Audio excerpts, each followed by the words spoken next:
Mark Manson द्वारा लिखी गई the subtle art of not giving a fuck एक सेल्फ हेल्प गाइड है। प्रतिकूल परिस्थितियों को बेहतर ढंग से संभालना और हर समय पॉजिटिव रहने की कोशिश करना बंद करना अधिक मजबूत, खुश लोगों की सीक्रेट है। यह किताब हमारी ट्रेडिशनल और रूटीन सोच को झकझोर कर रख देती है। जब आप जीवन के कई पहलुओं के बारे में जानेंगे तो यह आपको चौंका देगी। यह पुस्तक हमें यही सिखाती है। आज हम एक बहुत ही दिलचस्प किताब के बारे में बात करेंगे जिसका नाम है the subtle art of not giving a fuck. यह किताब मार्क मैनसन ने 2018 में लिखी है, जो एक स्टार ब्लॉगर है। इनके पाठक 2 मिलियन से भी ज्यादा हैं और यह किताब उनकी पहली किताब है। यह किताब खुद की मदद करने का रास्ता तो दिखाती ही है, साथ ही साथ ये भी बताती है कि कैसे खुश रहने वाले लोगों को बुरे समय में खुद को कैसे संभालना चाहिए और हर समय खुद को तुच्छ सकारात्मक पॉजिटिव में रखना चाहिए। अभी तक मैंने बहुत सी किताबों को पढ़ा है, लेकिन कहीं ना कहीं ये समझा हूं कि ये किताब हमारी पारंपरिक और नियमित रूटीन सोच को हिलाकर रख देती है। मैं खुद ही बहुत सरप्राइज था इस किताब के बहुत सारे पहलू को जानकर, जो कि एकदम सच है। कोशिश न करे इस चैप्टर में मार्क कोशिश ना करने के बारे में बात करते हैं। मार्क का मानना है कि सुधार और सफलता अक्सर एक साथ होती है, लेकिन इसका मतलब ये नहीं है कि ये वही है। मार्क के अनुसार हमारा संस्कृति और सोमाइनपम कल्चर ऐसी सकारात्मक पॉजिटिव उम्मीदें पे बहुत फोकस करता है जो सच्चाई से बहुत दूर है, जैसे कि खुश रहो, स्वस्थ रहो, उत्तम बनो, तेज, होशियार, अमीर, ज्यादा काम करने वाले बनो।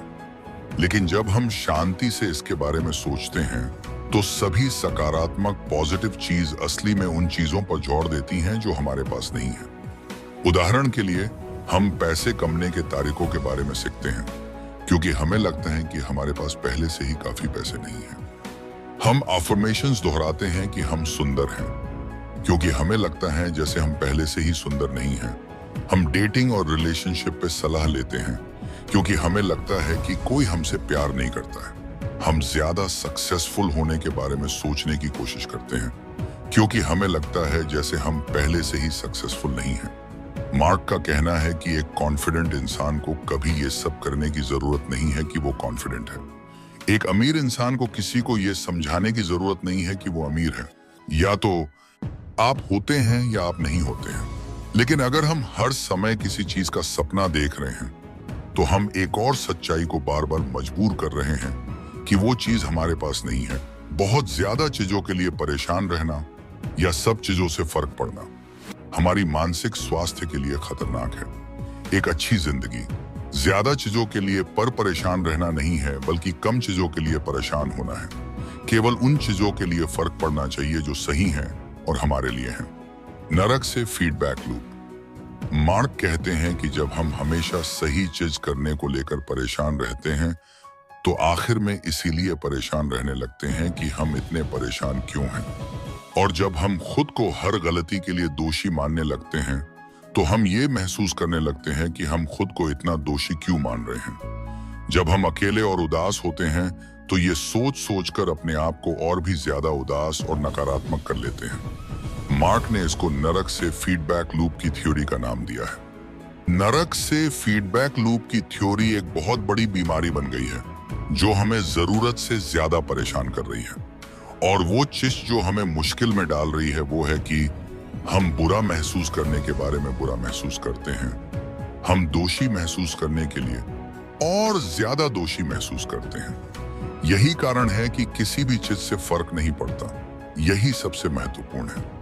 इस चैप्टर में मार्क एलन वॉट्स द्वारा बताई गई थ्योरी के बारे में बात करते हैं जिसे बैकवर्ड लॉ के नाम से जाना जाता है। सिद्धांत का कहना है कि ज्यादा सकारात्मक अनुभव की इच्छा अपने आप में एक नकारात्मक अनुभव है और नकारात्मक अनुभव को स्वीकार कर लेना एक सकारात्मक अनुभव है। जितना ज्यादा हम हर समय पॉजिटिव महसूस करने की कोशिश करेंगे उतना ही कम संतुष्ट होंगे, क्योंकि किसी चीज के पीछे भागना सिर्फ इस बात को बताता है कि हमारे पास वो चीज नहीं है।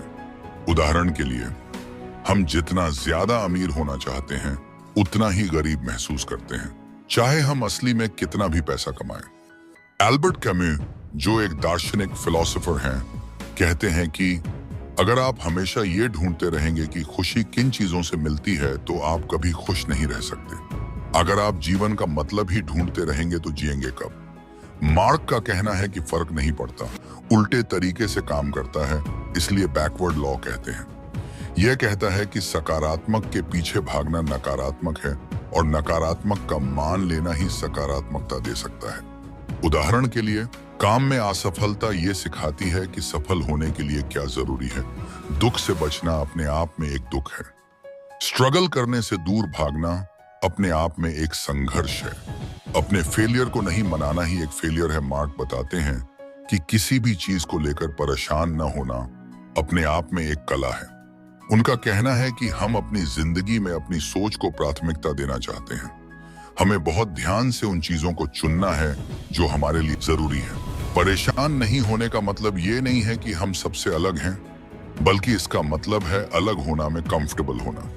मार्क कहते हैं कि ऐसा नहीं है कि हमें जिंदगी में किसी चीज के लिए परेशान नहीं होना है। परेशान होना चाहिए उनके लिए होना चाहिए जो जिंदगी में बहुत वैल्यू करते हैं, जैसे हमारे दोस्त, हमारी फैमिली और हमारा गोल। मुसीबत में परेशान नहीं होना। जब लोगों के पास कोई मुसीबत नहीं होती तो वो सोच सोच के कोई ना कोई नई मुसीबत पैदा कर ही लेते हैं। हमें बुरे समय में मुसीबत से ज्यादा उन चीजों के लिए सोचना है जो जिंदगी में ज्यादा जरूरी है। हम इस बात का एहसास हो या ना हो, लेकिन हम हर समय उन चीजों को चुन रहे हैं होते हैं जिनके बारे में सोचत कर परेशान होना है या नहीं। जब हम बच्चे होते हैं तो हमें सब कुछ महत्वपूर्ण लगता है, लेकिन जैसे जैसे हमारी उम्र बढ़ने लगती है हमें उन चीजों के बारे में समझ आने लगता है जो महत्वपूर्ण है, और इसे ही मैच्योर होना कहते हैं। मार्क कहते हैं कि ये किताब हमें बहुत आसान तरीके से ये सोचने में मदद करती है कि हम जिंदगी में क्या चुन रहे हैं, जो हमारे लिए जरूरी है और क्या बिल्कुल जरूरी नहीं है। खुशी एक परेशानी है। इस चैप्टर में मार्क बुद्ध की कहानी के बारे में बताते हैं कि कैसे उन्होंने ज्ञान को पाया और ये बताया कि संतुष्टि न मिलना हमारे शरीर का ही एक हिस्सा है और लगातार खुशी पाने में मदद करता है। दुख हमारी बॉडी के लिए बहुत उपयोगी है और इसके ही जरिए प्रकृति को बदलने की प्रेरणा, इंस्पिरेशन मिली है। हम उन चीजों से खुश नहीं होते जो हमारे पास हैं, बल्कि उन चीजों को लेके दुखी होते हैं जो हमारे पास नहीं है। दो तरह के दर्द होते हैं, एक है शारीरिक दर्द और दूसरा है मनोवैज्ञानिक दर्द। उनका कहना है शारीरिक दर्द जरूरी है क्योंकि वो हम बताता है कि हमारे लिए क्या अच्छा है और क्या बुरा, और शारीरिक दर्द हमें अपनी सीमा में रहना सिखाता है। मनोवैज्ञानिक दर्द हमेशा हमारे लिए बुरा नहीं होता, बल्कि वो हमारे लिए जरूरी और हेल्थी है। जब हमें रिजेक्शन और फेलियर मिलता है तो हमें भावनात्मक इमोशनल दर्द होता है जो हमें भविष्य में वही गलतियां न दोहराना सिखाता है। कभी भी ऐसी लाइफ की उम्मीद ना करें जिसमें कोई प्रॉब्लम ना हो, बल्कि हमें ऐसी लाइफ की उम्मीद करनी चाहिए जिसमें बेहतर प्रॉब्लम्स हों। समस्या हल करने से हमें खुशी मिलती है। जब हम अपनी समस्याओं को हल करने से दूर भागते हैं और सोचते हैं कि कोई समस्या है ही नहीं, तो हम वास्तव में अपनी जिंदगी की सबसे बड़ी गलती कर रहे होते हैं। खुश रहने के लिए जरूरी है कुछ न कुछ ऐसा होना जिसे हल किया जा सके। खुशी हमारी प्रोग्रेस के लिए किया जाने वाला एक लगातार एक्शन है। मार्क कहते हैं कि प्रॉब्लम्स को सॉल्व करना एक सिंपल सा काम है, लेकिन लोगों के लिए लाइफ बिल्कुल भी सिंपल नहीं है। ऐसा दो कारणों की वजह से होता है। सबसे पहला कारण है कि लोग ये नहीं मानते कि उनकी जिंदगी में समस्याएं हैं। वो हमेशा समस्याओं से दूर भागते हैं।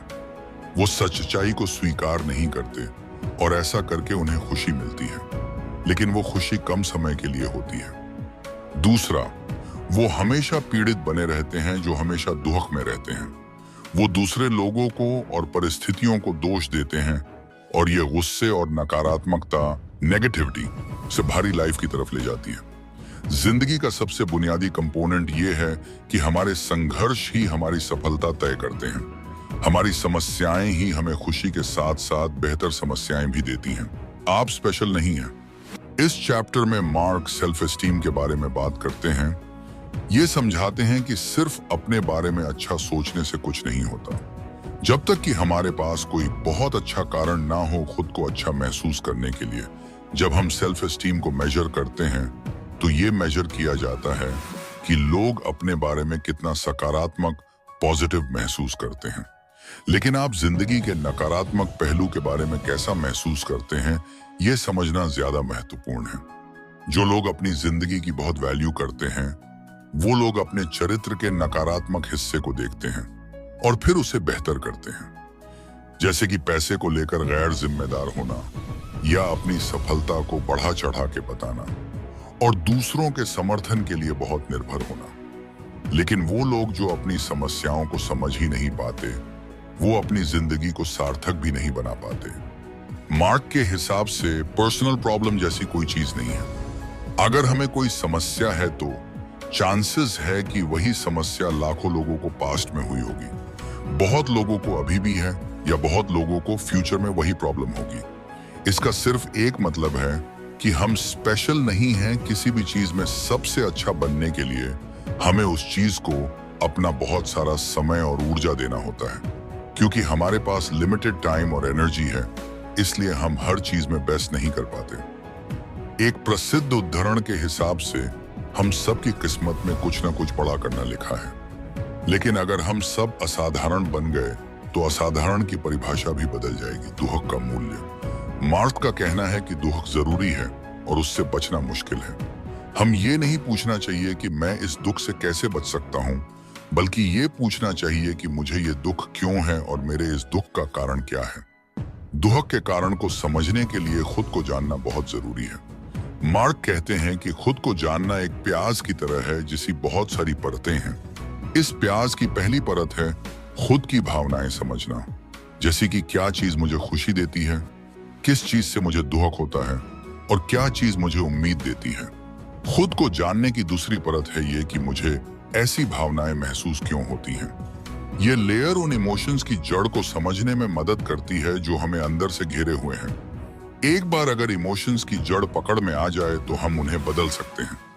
खुद को जानने की तीसरी परत है हमारे व्यक्तिगत पर्सनल मूल्य, जैसे कि कुछ चीजों को हम सक्सेस या फेलियर क्यों मानते हैं, हम अपने आप को कैसे तौलते हैं, किस आधार पर हम अपने आप को और अपने आसपास के लोगों को जज करते हैं। ये लेयर इंपॉर्टेंट है क्योंकि हमारी वैल्यूज हमारी प्रॉब्लम्स के बारे में बताती हैं और हमारी प्रॉब्लम्स हमारी लाइफ की क्वालिटी के बारे में बताती हैं। आप हमेशा चुनते रहते हैं। कोई भी समस्या हमारे लिए दर्दनाक होगी या पावरफुल, वो इस बात पर निर्भर करता है कि हम उसको किस सेंस में चुनते हैं और उसकी जिम्मेदारी लेते हैं। जब हमें लगता है कि हम अपनी समस्याओं को खुद चुनते हैं तो हम शक्तिशाली महसूस होता है, लेकिन जब हमें लगता है कि समस्याओं को हमारी मर्जी के बिना हमारे ऊपर थोपा गया है तो हम बहुत ही दुखी महसूस करते हैं। मार्क का कहना है कि जितना ज्यादा जिम्मेदारी हम अपनी जिंदगी में लेते हैं, उतनी ज्यादा पावर हमें मिलती है। प्रॉब्लम्स को एक्सेप्ट करना ही प्रॉब्लम्स को सॉल्व करना का पहला स्टेप है। हमारी संस्कृति में जिम्मेदारी और गलती अक्सर एक साथ आते हैं, इसलिए बहुत सारे लोग अपनी समस्याओं की जिम्मेदारी लेने से कतराते हैं, क्योंकि जिम्मेदारी लेने का मतलब है अपना गलती भी मानना। हमारी सिचुएशंस के लिए कोई जिम्मेदार नहीं होता, बल्कि हम खुद होते हैं। बहुत सारे लोग खुद को दुहक देने के लिए ब्लेम कर सकते हैं, लेकिन कोई भी हमारे दुहक के लिए जिम्मेदार नहीं है, क्योंकि ये हमेशा हमारी चॉइस होती है कि हम चीजों को कैसे देखते हैं, उन पे कैसे प्रतिक्रिया रिएक्ट करते हैं। हम सबको सफलता और खुशी की जिम्मेदारी लेना तो पसंद है, लेकिन अपनी जिंदगी में असली सुधार वो है जब हम अपनी समस्याएं की जिम्मेदारी लेते हैं। आप हर चीज के बारे में गलत हैं, मैं भी हूं। मार्क इस चैप्टर में बताते हैं कि हम लोग अपनी पूरी जिंदगी में लगभग सब चीजों के बारे में गलत होते हैं। हम अपने और दूसरों के बारे में, समाज और संस्कृति के बारे में, दुनिया और ब्रह्मांड के बारे में, इनफैक्ट सब चीजों के बारे में गलत होते हैं।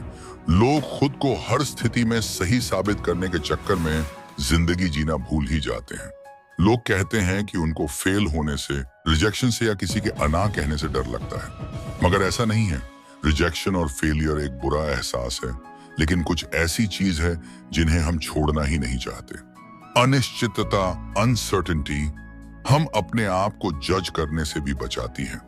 हमें नहीं पता कि हमें लोग पसंद करते हैं या नहीं, हमें नहीं पता कि हम कितने आकर्षक हैं, हमें नहीं पता हम कितने सफल हो सकते हैं। ये सब चीज ना पता होना और अपने अनुभव के जरिए पता करना ही सब चीजों को हासिल करने का एक स्टेप है। असफलता ही आगे का रास्ता है। किसी भी चीज में इंप्रूवमेंट बहुत छोटे छोटे फेलियर्स पर निर्भर करता है। हमारी सफलता इस बात का सबूत है कि हम कितनी बार असफल हुए हैं। अगर कोई हमसे ज्यादा सफल है तो मतलब है वो हमसे ज्यादा उस चीज में फेल हुआ है। अगर कोई हमसे भी बुरा है तो मतलब उसे अभी तक वो सब अनुभव नहीं लिए हैं जो हमने लिए हैं। जब एक छोटा बच्चा चलना सीख रहा होता है तो वो कई बार गिरता है और खुद को चोट लगवा लेता है, लेकिन उस समय कभी भी वो ये नहीं सोचता कि चलना मेरे लिए नहीं है या मैं इसमें अच्छा नहीं हूं। एक समय आने पर हम में से कई लोग ऐसे पॉइंट पे पहुंच जाते हैं जहां हम फेल होने से डरते हैं। हम उन चीजों में ही सफल हो सकते हैं जिनमें हम फेल होने के लिए तैयार हैं। तैयार नहीं हैं तो इसका मतलब है कि हम सफल होने के लिए भी तैयार नहीं हैं। बहुत सारे लोग जब किसी तरह का गुस्सा या दुहक महसूस करते हैं तो वो सब कुछ छोड़ के महसूस करते हैं और उसे और मजबूत करने में लग जाते हैं।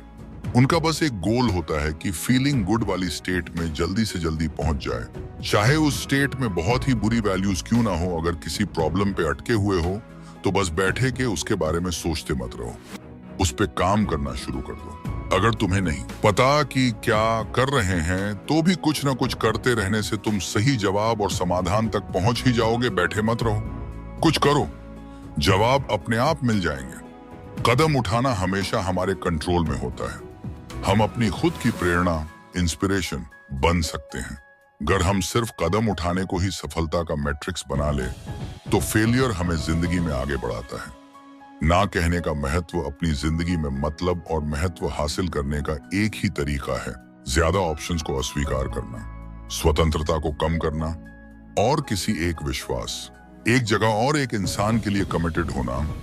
रिजेक्शन हमारी लाइफ को बेहतर बनाते हैं।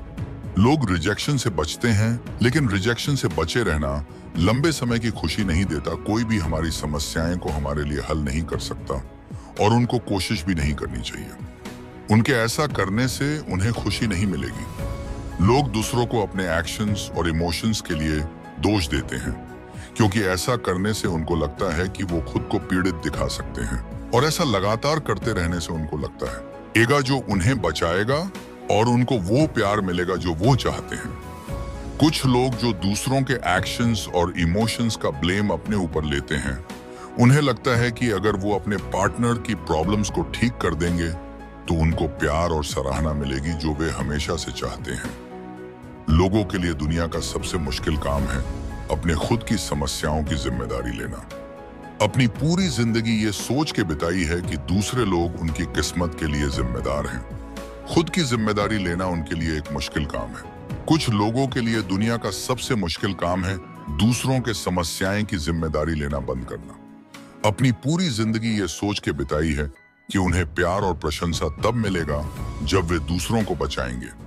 किसी बात को जाने देना उनके लिए बहुत मुश्किल काम है। किसी के लिए कुछ करने को मजबूरी समझना या अपनी मर्जी से करने में अंतर होता है। खुद से ये सवाल पूछें, अगर मैं यह काम करने से मना कर दूं तो क्या रिश्ते में बदलाव आएगा? अगर मेरा पार्टनर ये करने से मना कर दे तो क्या रिश्ते में बदलाव आएगा? अगर जवाब है वह कि मना करने से बहुत बड़ा ड्रामा हो सकता है तो ये एक बुरे रिश्ते की साइन है। इसका मतलब है कि रिलेशनशिप कंडीशनल बेसिस पर है, जिसका मतलब है कि एक दूसरे से कुछ बेनिफिट्स मिलने की कंडीशन पर रिलेशनशिप है, ना कि एक दूसरे के बिना शर्त स्वीकृति के बेसिस पर रिलेशनशिप है।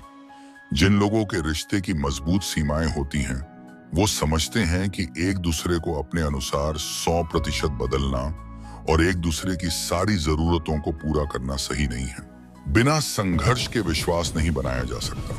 कॉन्फ्लिक्ट हमें सिखाता है कि कौन हमारे साथ बिना शर्त के हैं और कौन सिर्फ बेनिफिट्स के लिए। एक हेल्थी रिलेशनशिप के लिए लोग तैयार होने चाहिए, ना सुनने के लिए भी और ना कहने के लिए भी। कमिटमेंट हमें फ्रीडम देता है क्योंकि ये हमारा अटेंशन और फोकस वहां कर देता है जो हमें हेल्थ और खुशी देते हैं। कमिटमेंट हमें हमारे गोल्स पे फोकस करना सिखाता है, जिसमें हम बड़ी से बड़ी सफलता को भी हासिल कर सकते हैं। और फिर तुम मर जाते हो। हमें मरने से डर लगता है और इसीलिए हम इसके बारे में सोचना भी टाला करते हैं, बोलना भी टालते हैं। यहाँ तक कि जब हमारे किसी आसपास के लोगों के साथ ऐसा हो रहा होता है तो हम उसे थोड़े दिन बाद भूल जाते हैं। हमें पता है कि हमारी फिजिकल बॉडी एक दिन मर जाएगी और मौत को टाला नहीं जा सकता, और ये हमारा सबसे बड़ा डर है। इस डर से बचने के लिए हम एक ऐसी स्थिति बनाते हैं जो हमेशा रहेगी। इसलिए लोग इस कोशिश में लगे रहते हैं कि उनका नाम दीवारों पे, स्टैच्यूज पे और किताबें पे लिखा जाए, क्योंकि हमारे लिए जिंदगी का मतलब है कभी ना मरना। ग्रीक और रोमन इतिहास में लोगों को बोला जाता था कि वो मौत को हमेशा अपने दिमाग में रखें ताकि लाइफ को ज्यादा से ज्यादा सराहना कर सके। बौद्ध धर्म की बहुत फॉर्म्स में मेडिटेशन हमें यही सिखाती है कि कैसे खुद को जिंदा रहते हुए मौत के लिए तैयार रहना। मार्क का कहना है कि हम सबको मौत को स्वीकार करना आना चाहिए और अपनी खुद की मौत की सोच को बहुत हल्का बनाना चाहिए। ऐसा तब किया जा सकता है जब हम अपनी खुद की समस्याओं को स्वीकार करें, अपने डर का सामना करें, अपने असफलताओं को स्वीकार करें और रिजेक्शंस को अपना लें। तो ये थी वो किताब जिसको मैंने अपनी लाइफ में पूरी तरह से लागू करने की कोशिश की है और अब तक इसके परिणाम से बहुत बहुत खुश हूं।